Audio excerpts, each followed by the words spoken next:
Yama yama marabangindai.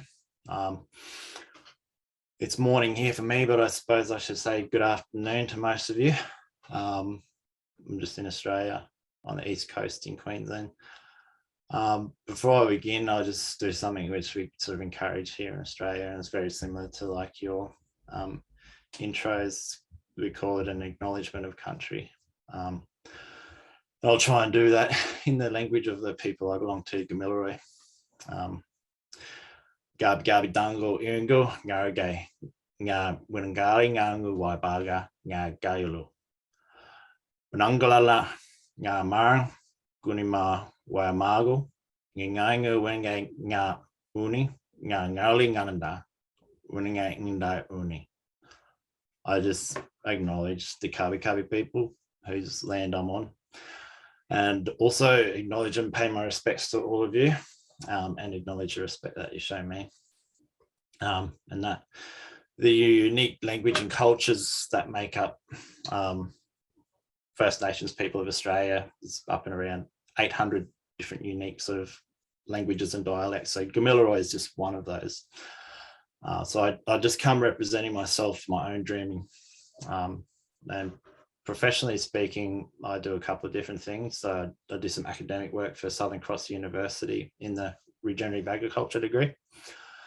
I might get you to jump onto that next screen too, please. So yeah, with the Regen Ag degree, we recognise agriculture needs to be a part of the solution to some of our big global problems like climate change, rather than being part of the problem. And that's our little flag there. Also worked with Black Duck Foods, and they're a First Nations social enterprise looking to increase First Peoples participation and leadership in the agriculture and food sector, particularly around traditional food economies, because at the moment we've got about, of this sort of burgeoning bush food industry in Australia, about 1 to 3% of the profits go back to First Nations people. And that's not including some of the big things like seafood and macadamia and all that sort of thing. So you've probably seen a bit of a theme emerge here. My interests are in First Nations foodways. So that's what I'm going to talk about. And specifically, I'm going to talk about this grand plan, which Matua Gary Watson articulated as restoring the cloak of Papatūānuku. And we spoke about how native grasslands are part of that healing cloak.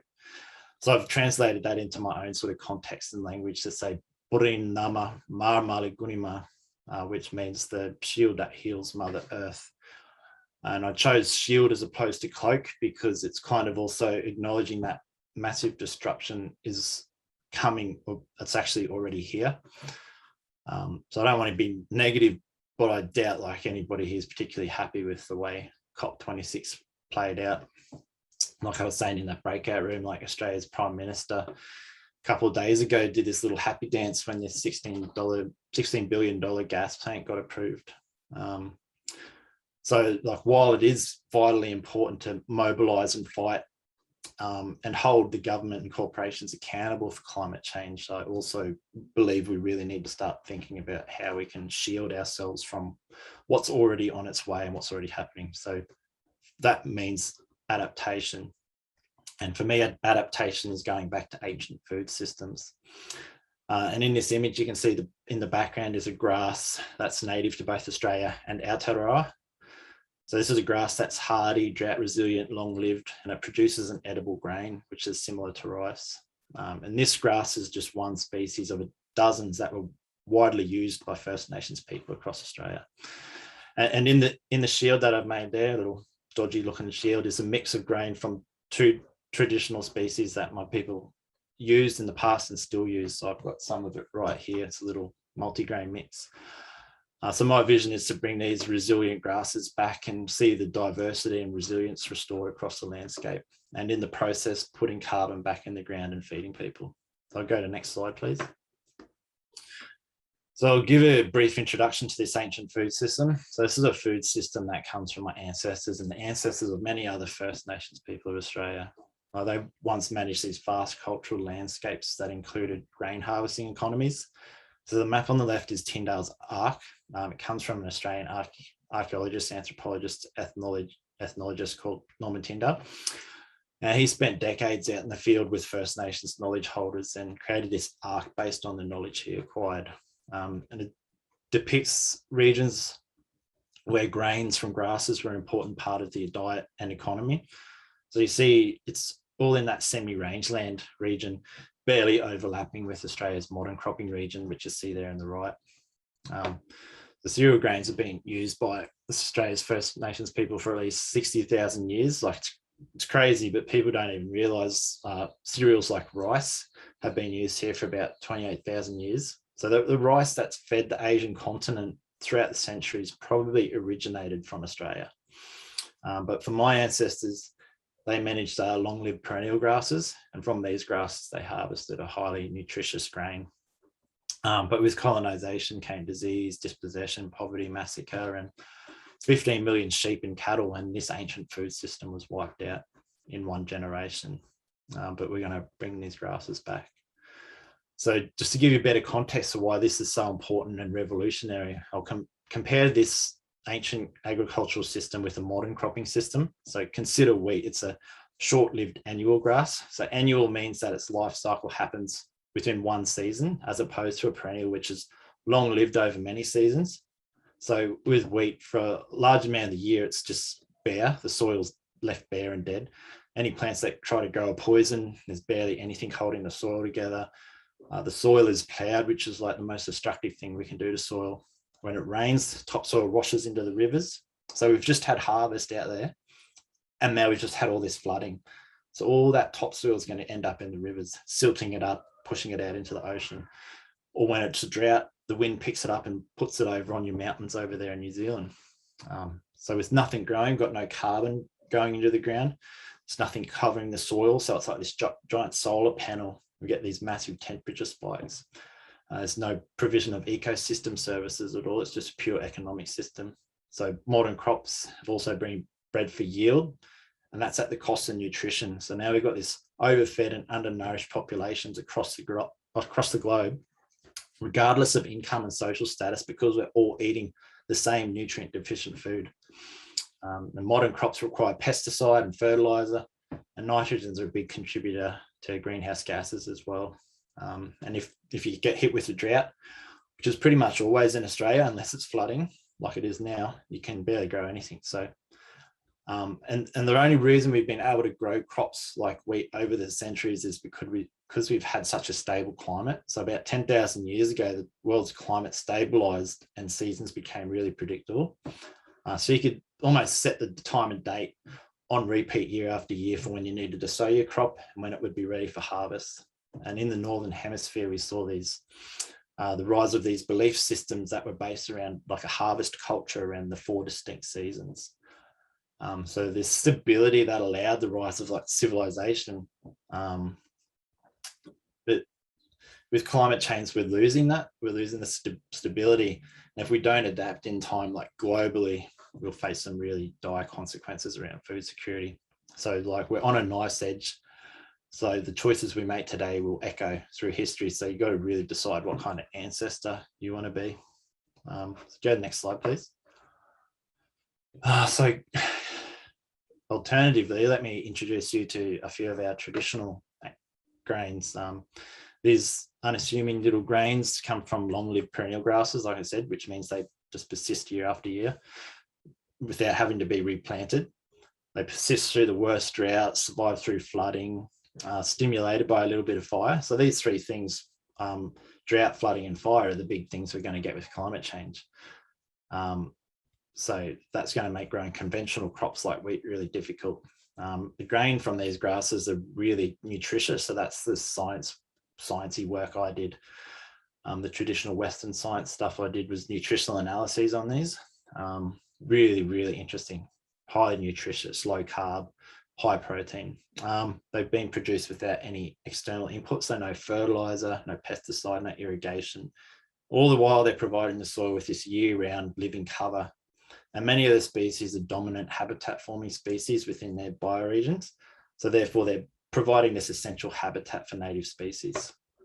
And these grasses have roots. They go down like below 1 meter's depth. So they're pulling carbon back into the soil and providing better water infiltration when you get the big rain events. So it's not just running off, it's going into the soil. And they can be grown as multi-species crops too. So that grain I've got here is a mix of 2 different species. And like, it's amazing stuff. This stuff smells like malt. If you've ever made beer, it's like malt. And with that diversity, you're also getting nutrient diversity.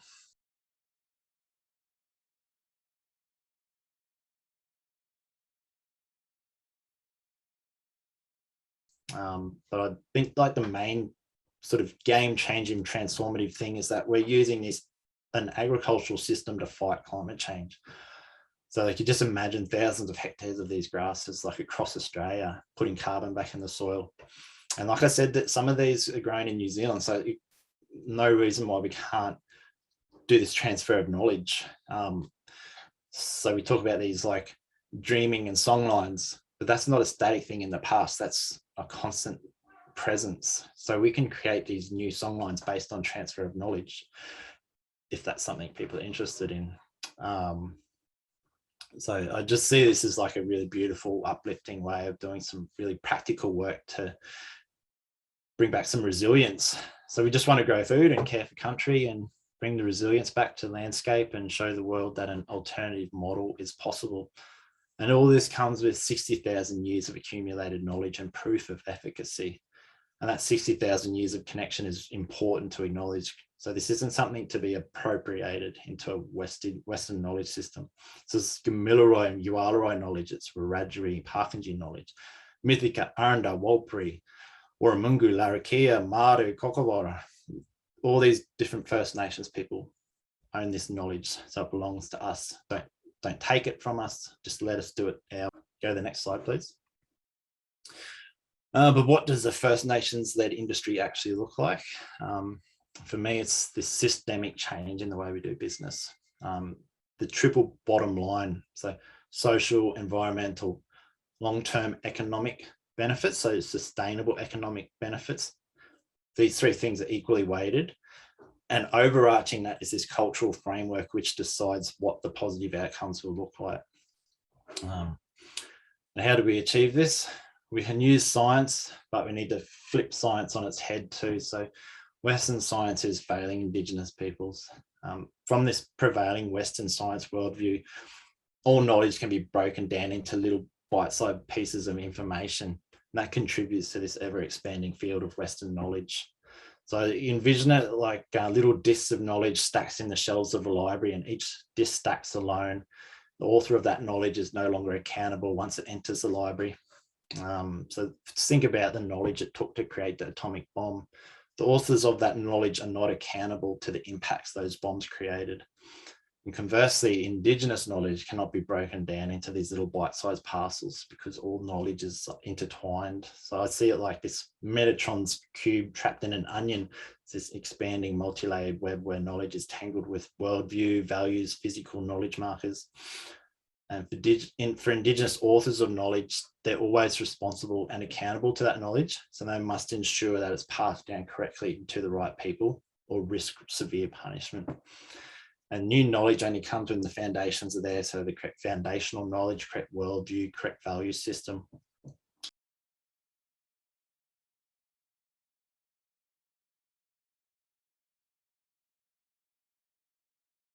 So if Western science cherry picks the parts of the Indigenous knowledge that it thinks will be beneficial for like combating climate change, it's going to fail, because the true value is not in the bites of knowledge, it's engaging with fundamental Indigenous values.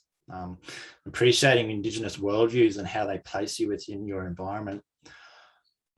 So we need to redefine this relationship science has with Indigenous people. So for me, I think science has this role of playing in articulating to the world the value of engaging deeply and meaningfully with Indigenous worldviews and value systems.